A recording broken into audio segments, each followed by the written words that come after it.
آقا علیہ الصلوۃ والسلام کو اللہ نے نور بنا کر بھیجا،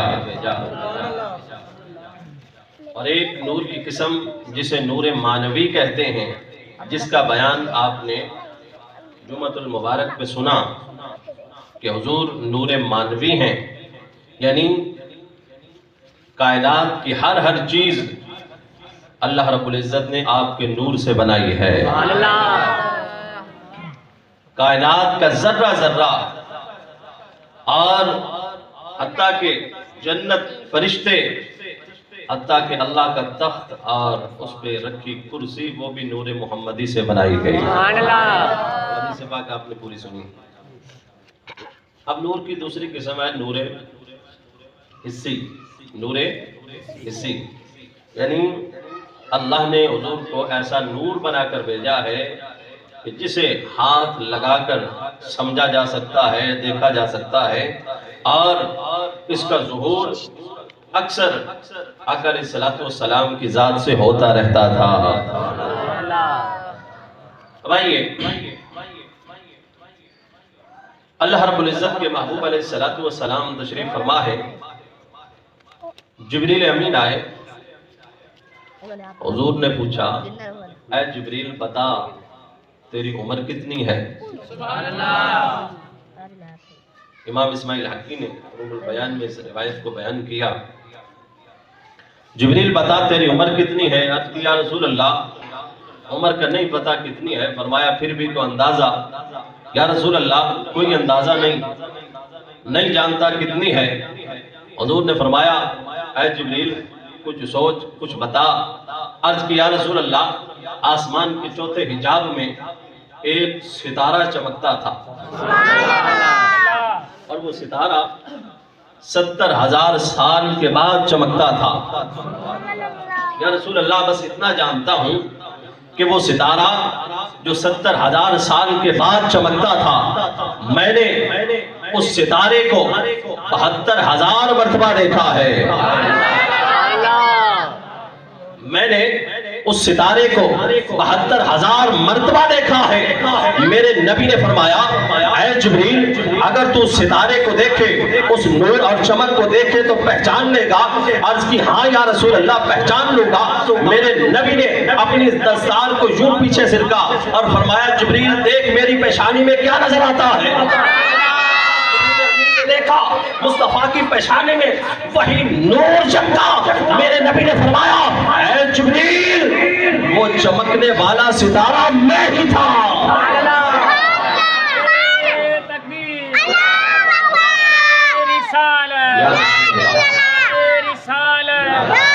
نبی ساڈا نور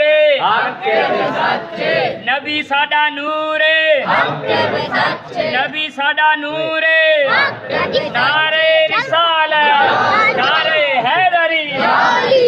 گویا کہ اس روایت سے پتہ چلا جو نوریوں کا سردار ہے وہ بھی بعد میں آیا ہے، بعد میں بنایا گیا ہے، مصطفیٰ کا نور اس سے بھی پہلے ہے۔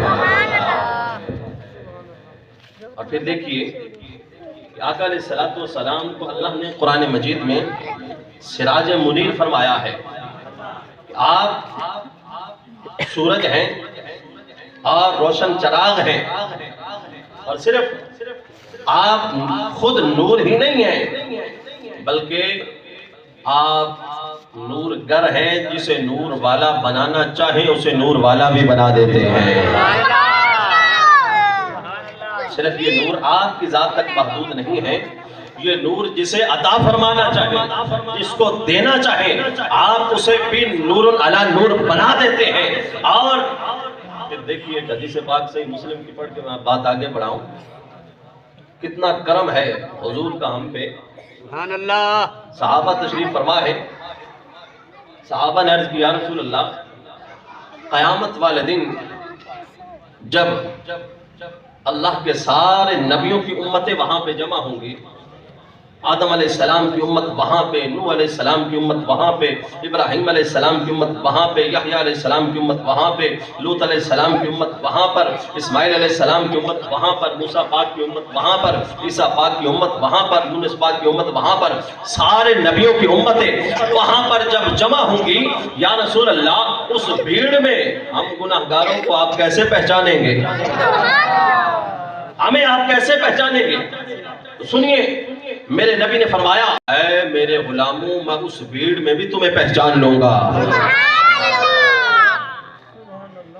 لوگ کہتے ہیں کہ آج نبی کو پتہ نہیں ہوتا امتی کا، جدو ساری امتاں جمع ہون گیا حضور اتھے بھی سانو پہچان لمن گیا، امتاں سی بہتی ہسی ہیں۔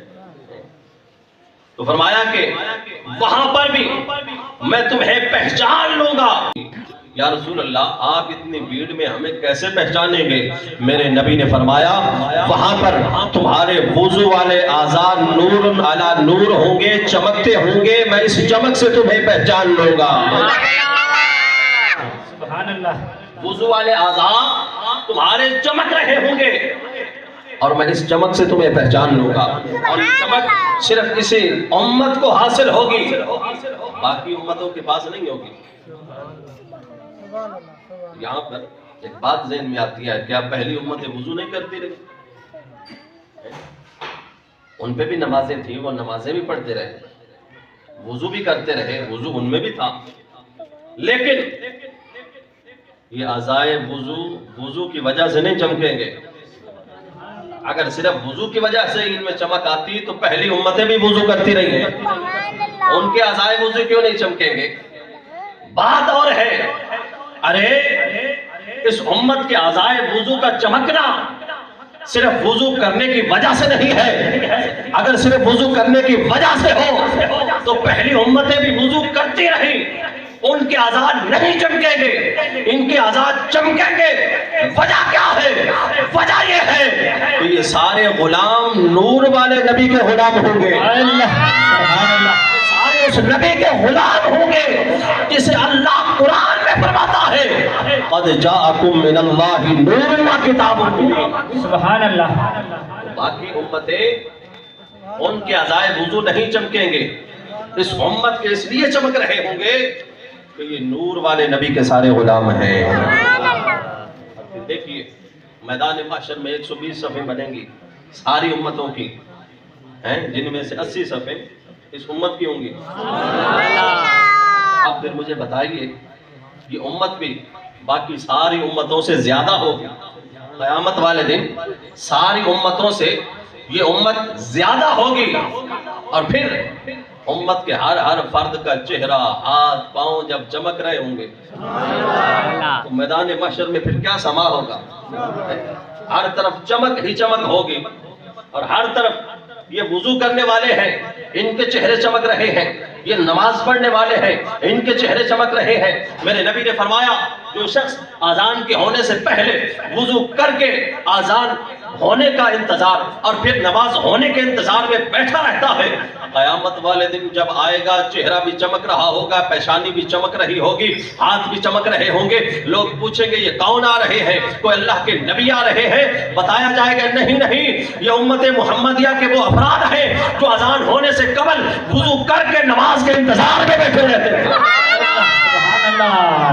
ذرا قیامت کا منظر ذہن میں لاؤ کہ قیامت میں امت محمدیہ کی کثرت ہوگی، اور وہاں پر نمازی ہوں گے، وضو کرنے والے ہوں گے، درود پڑھنے والے ہوں گے، صدقہ و خیرات دینے والے ہوں گے، اللہ کے ولی ہوں گے، غوث قطب ابدال ہوں گے، غوث اعظم ہوں گے، سچے عاشق رسول ہوں گے، تو پھر میدان قیامت کیا منظر پیش کر رہا ہوگا؟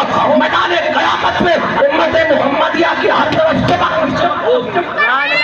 نعرہ تکبیر، نعرہ رسالت، نعرہ رسالت، نعرہ حیدری، علماء حق اہل سنت۔ روشنی اتنی ہوگی کہ ایک کمرے میں اگر 70 سورج بند کر دیے جائیں ان کی روشنی کم ہوگی، اس کی روشنی بڑھ کر ہوگی۔ قیامت کا کیا منظر ہوگا کہ ہر طرف نور ہی نور چمک رہا ہوگا، ہر طرف لائٹ ہی لائٹ ہوگی۔ ایسے تو دو بتیاں لگ جان لوگوں کو اعتراض ہو جاتا ہے، تے اتھے کی منظر ہونا ہے، سبحان اللہ ہر طرف نور ہی نور ہوگا، اور اس نور کی روشنی میں جب رسول اللہ خود تشریف لائیں گے، اللہ اکبر، پھر یوں کہوں کہ آج عید میلاد النبی ہے، کیا سہانا نور ہے، عید میلاد النبی ہے، کیا سہانا نور ہے، آ گیا وہ نور والا جس کا سارا نور ہے، آ گیا وہ نور والا جس کا سارا نور ہے۔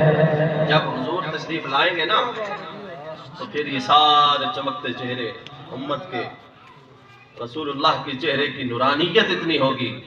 حضرت عبداللہ ابن عباس فرماتے ہیں آقا علیہ الصلوۃ والسلام کڑکتی دوپہر میں بھی اگر سورج کی طرف رخ اٹھا کر دیکھ لیتے، سورج کی روشنی مدھم پڑ جاتی، رسول اللہ کا چہرہ زیادہ چمکتا ہوتا تھا۔ تو حضور فرمایا کہ اعضائے وضو کی وجہ سے تمہیں پہچان لوں گا۔ ارے خود ہی اندازہ لگائیے کہ جس نبی کے امتیوں کے پاس اتنا نور ہے کہ میدان محشر بھی جگمگا رہا ہے، اس نبی کا خود نور کا کیا عالم ہوگا۔ سبحان اللہ اور پھر آقا علیہ الصلوۃ والسلام کو اللہ نے نور مانوی بھی عطا فرمایا، نور حسی بھی عطا فرمایا، اور نور حسی پہ ایک تو اور میں حدیث پڑھ کے بات اپنی مکمل کروں، وقت یہاں پہ ہو چکا ہے۔ اب میں جڑی دو حدیث پڑھنے نے خبر ٹائم والی پہلے کتنے ٹائم لگا، ٹھیک ہے نا تھوڑا ٹائم ہے، جی جی کوئی نہیں، اللہ اکبر۔ سنیے، حضرت قتادہ بن نعمان میرے نبی کے صحابی ہیں، تھوڑا دور گھر تھا، مدینہ پاک آئے حضور کے پاس، سارا دن حضور کے پاس رہے، عشاء کی نماز پڑھی، پھر حضور بیٹھ گئے، صحابہ بیٹھ گئے، یہ بھی حضور کے ساتھ بیٹھے رہے، باتیں ہوتی رہیں، کافی رات گزر چکی۔ اب اٹھے کہ یا رسول اللہ میں اجازت دیجئے گھر جانا چاہتا ہوں۔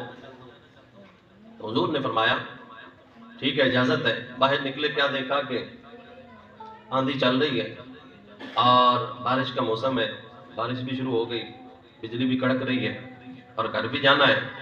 عرض کیا رسول اللہ باہر تو سخت اندھیرا ہے اور موسم بھی اسی طرح کا ہے، اب میں کیسے جاؤں سخت اندھیرے میں؟ تو میرے نبی نے حضرت قتادہ بن نعمان کو ایک چھڑی پکڑائی اور فرمایا یہ کھجور کی چھڑی اپنے پاس رکھ لو، یہ جب تم لے کر چلو گے یہ تمہارے لیے 10 گز آگے 10 گز پیچھے 10 گز دائیں اور 10 گز بائیں روشنی کرے گی، اس روشنی میں چلتے جانا۔ اللہ اکبر۔ اور ساتھ ہی فرمایا جب تم گھر میں داخل ہوگے تمہارے گھر کے دروازے پہ ایک سانپ بیٹھا ہوگا، اس چھڑی کے ساتھ اس سانپ کو بھگا دینا، مارنا نہیں ہے کیونکہ وہ شیطان ہوگا۔ قربان جائیں اس نبی کی عظمت پہ۔ حضرت قتادہ بن نعمان فرماتے ہیں رسول اللہ نے مجھے وہ چھڑی عطا فرمائی، اب وہ چھڑی نہ رہی، اس میں نور مصطفیٰ آ چکا تھا، وہ چھڑی ایسے چمکتی جا رہی ہے کہ 10 ہاتھ آگے تک 10 ہاتھ پیچھے تک دائیں بائیں اس کی روشنی ہے، اور میں اس کی روشنی میں چلتا جا رہا ہوں۔ چلتے چلتے جب میں گھر کے دروازے پہ پہنچا، کیا دیکھتا ہوں؟ میرے نبی نے جیسے فرمایا تھا تیرے گھر کے دروازے پہ سانپ بیٹھا ہوگا، کیا دیکھتا ہوں؟ گھر کے دروازے پہ ایک سانپ بیٹھا ہے۔ گھر کے دروازے پہ سانپ بیٹھا ہے، جیسے حضور نے فرمایا تھا۔ سخت اندھیرا ہے، صحابی کہتے ہیں کہ میرا راہ میں چل کے جانا مشکل ہے، کہ اتنا اندھیرا ہے کہ راہ جو ہے وہ ایسا ہے کہ وہاں چلنا مشکل ہے، اندھیرے کی وجہ سے چلنا مشکل ہے، کوئی لائٹ کا انتظام ہونا چاہیے۔ پر میرے نبی کی نگاہ مسجد میں بیٹھے ہیں، صحابی کا گھر وہاں پہ دور ہے، یہیں سے سارا کچھ دیکھ بھی رہے ہیں کہ اس اندھیرے میں اور اس رات کے موسم میں ایک کالے رنگ کا سانپ وہاں پہ بیٹھا ہوگا. قربان جائے رسول اللہ کی نگاہ کے مدینہ پاک مسجد نبوی میں بیٹھ کر سارا کچھ دیکھ کر بتا بھی رہے ہیں. اور صرف یہی نہیں، اس سانپ کی حقیقت بھی بتا دی اور فرمایا کہ اسے اس چھڑی کے ساتھ مارنا نہیں ہے، اس لیے وہ حقیقتاً سانپ نہیں، حقیقتاً وہ شیطان ہے. تو گویا کہ رسول پاک صلی اللہ علیہ وسلم صرف ظاہری نگاہ کے ساتھ ہماری ظاہری شکل و صورت کو بھی نہیں دیکھتے، ہماری حقیقت کو بھی پہچانتے ہیں. تو کیا عظمت اور کیا شان ہے اس نورانیت کی. حضرت اسید بن حذیر اور حضرت عباد بن بشیر رضی اللہ تعالیٰ عنہ، بولیے نا حضور کی نورانیت کے اور حدیث پاک مل کے سارے اونچی آواز میں. دونوں صحابی رسول کسی کام سے حضور کے پاس آ گئے. حضور تشریف فرما رہے مسجد میں، یہ بھی بیٹھے رہے، بات بڑھتی چلی گئی. جب مسئلہ حل ہوا، رات آدھی گزر چکی تھی. اب فرماتے ہیں کہ ہم نے واپس جانا چاہا، سخت اندھیرا تھا، چاند بھی ان دنوں میں ڈوبا تھا. ہم نے جب جانے کا ارادہ کیا، عرض کیا رسول اللہ سخت اندھیرا ہے، گھر جانا ہے. میرے نبی نے ہمیں ایک چھڑی کھجور کی پکڑائی، فرمایا یہ لیتے جاؤ، یہ تمہارے لیے روشنی کرتی جائے گی. فرماتے ہیں کہ ہم چل پڑے اس چھڑی کو، اس کھجور کے تنے کو لے کر. وہ ہمارے لیے لائٹ کا کام کر رہی ہے، جلتی جا رہی ہے اور ہم اس کی روشنی میں چلتے جا رہے ہیں. چلتے چلتے حضرت عباد بن بشیر فرماتے ہیں ایک ایسا موڑ آیا جہاں سے ہمارے رستے جدا ہو رہے تھے. میرا گھر اس طرف تھا اور دوسرے صحابی اسید بن حذیر ان کا گھر اس سمت تھا. اب یہاں سے ہم نے جدا ہونا تھا. ہم سوچ میں پڑ گئے کہ اب کیا کریں. یہ جلتی چھڑی، یہ جو ہے وہ نورانی چھڑی کون لے کر جائے؟ اگر یہ لے کر جاتے ہیں تو میرے لیے اندھیرا ہے، اگر میں لے کر جاتا ہوں تو دوسرے میرے بھائی کے لیے اندھیرا ہے. اب کیا کریں؟ فرماتے ہیں کہ ہم اسی سوچ میں تھے کہ حضرت اسید بن حذیر فرماتے ہیں کہ ہم نے کہا کہ کوئی اور لکڑی ڈھونڈے، کوئی اور چھڑی ڈھونڈے تاکہ ہم اس کے ساتھ لگائیں. کہتے ہیں کہ ہم نے ایک اور تنا ڈھونڈا، ایک اور لکڑی ہمیں ملی. ہم نے وہ لکڑی اٹھا کر اس چمکنے والی لکڑی کے ساتھ لگائی، یہ بھی روشن ہو گئی. نعرہ تکبیر، نعرہ رسالت، نعرہ رسالت، نعرہ حیدری، علماء حق اہل سنت. یہ دوسری چھڑی بھی روشن ہو گئی. فرماتے ہیں کہ وہ لے کر اپنے گھر چلے گئے. یہ چمکتی چھڑی لے کر میں اپنے گھر پہنچ گیا. تو اللہ نے نبی کو ایسا نور بنا کر بھیجا ہے، سراجم منیرا فرما کر بتا دیا صرف نور نہیں ہے، جسے نور عطا فرمانا چاہے اسے عطا بھی فرمانے والے ہیں. اللہ اکبر. حضرت حمزہ اسلمی فرماتے ہیں آقا علیہ الصلوۃ والسلام کے ساتھ ہم ایک سفر میں تشریف فرماتے ہیں. رستے میں رات کو سفر جاری ہے. فرماتے ہیں کہ ایک جگہ قیام کیا، ہماری سواریاں ابھی تک گئیں، کسی چیز سے ڈر گئے، اونٹ ڈر کے بھاگ گئے. ان پہ سامان تھا، کھانے پینے کا برتن تھے، تلواریں تھیں. اونٹ جب بھاگ گئے، ساز و سامان بھی گر گیا. اب ہم ڈھونڈتے تو کہاں ڈھونڈتے، سخت اندھیرا ہے اور اس میں جو ہے وہ کچھ نظر ہی نہیں آتا. حضرت حمزہ اسلمی فرماتے ہیں کہ ہم حضور کے پاس حاضر ہوئے. حضور نے حضرت حمزہ اسلمی پہ نگاہ فرمائی، توجہ فرمائی اور اس توجہ کا یہ اثر ہوا کہ یوں جو ہے وہ حضرت حمزہ اسلمی نے اپنا ہاتھ بلند کیا اور اس ہاتھ کے بلند کرنے پر رسول اللہ نے جب توجہ فرمائی اس ہاتھ کی انگلیوں سے نور نکلنے لگا. یہ ہے امت محمدیہ کے صحابہ، حضور کے صحابہ کی شان. اللہ نے موسیٰ علیہ السلام کو عطا فرمائی تھی. یوں بغل میں ہاتھ ڈال کے نکالتے تھے، وہ چمکتا ہوا نکلتا تھا، روشنی دیتا تھا. اور رسول اللہ کی نگاہ توجہ جب حضرت حمزہ اسلمی پہ پڑتی ہے، آپ کا ہاتھ نورانی ہو جاتا ہے اور یوں ہاتھ آپ نے بلند کر دیا، اس چمکتے ہاتھ سے روشنی ہر طرف پھیل گئی. صحابہ کہتے ہیں کہ ہم اس روشنی میں اپنے اونٹ بھی تلاش کر لیے، ان پہ جو ساز و سامان تھا وہ بھی تلاش کر لیا، ان پر جو تلواریں تھیں وہ بھی تلاش کر لی. ہم نے اس نور کی روشنی میں سب کچھ تلاش کر لیا. پھر کیوں نہ میں کہوں آ گیا وہ نور والا جس کا سارا نور ہے، آ گیا وہ نور والا جس کا سارا نور ہے، تیری نسل پاک میں ہے بچہ بچہ نور کا، تو ہے نور تیرا سب گھرانہ نور کا۔ سبحان اللہ، تو ہے عین نور تیرا سب گھرانہ نور کا، سبحان سارا اللہ۔ گھرانہ ہی نور کا ہے۔ حضور جس پر توجہ فرمائے اسے نورانیت عطا فرما دے۔ ارے اللہ نے محبوب علیہ السلام کو نور بنا کر بھیجا ہے، اور اسی نور کی روشنی میں آج ہم ہدایت پا رہے ہیں، آج ہم جو ہے وہ اسی نور کی روشنی میں چلتے جا رہے ہیں، اور انشاءاللہ یہی نور قبر میں بھی ہمارے کام آئے گا، حشر میں بھی ہمارے کام آئے گا۔ اللہ رب العزت کی بارگاہ میں دعا ہے باری تعالیٰ رسول پاک کی اس نور کی خیرات ہمیں بھی نصیب فرمائے، اور آقا علیہ السلام کے نور کی خیرات سے ہمارے قلب و اذہان کو معطر اور منور فرمائے۔ وآخر دعوانا الحمدللہ رب العالمین۔